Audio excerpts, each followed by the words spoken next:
Vlog. Okay, magagawa ako ngayon ng washer fluid.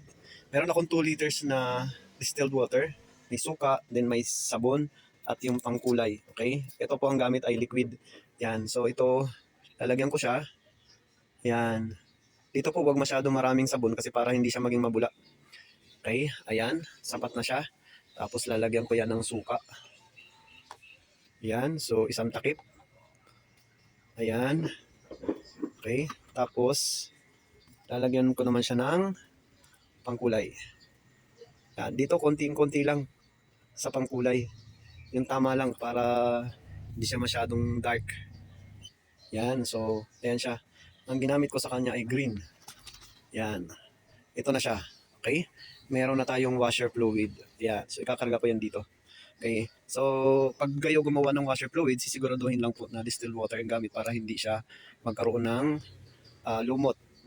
Yan, tapos konting-konting pangkulay lang. Ayan, so kitang-kita siya. Yan, then ilalagay ko dito sa kanyang reservoir. Okay, ito po ay 2 liters. Yan.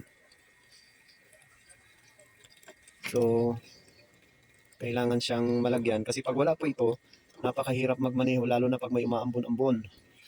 Kapag hindi mo yan nilagyan, magagasgas naman yung iyong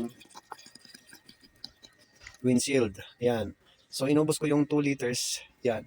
Diyan. Okay. Ayan na siya. Hindi pa siya masyadong full, pero pwede ko naman siyang dagdagan pa ng distilled water. Okay? Ayan.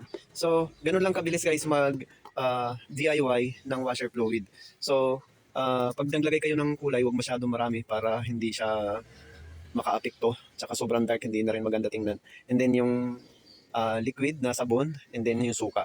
So, yun lang. Ganun lang kabilis gumawa ng washer fluid. Maraming salamat sa inyong pagsubaybay. God bless po.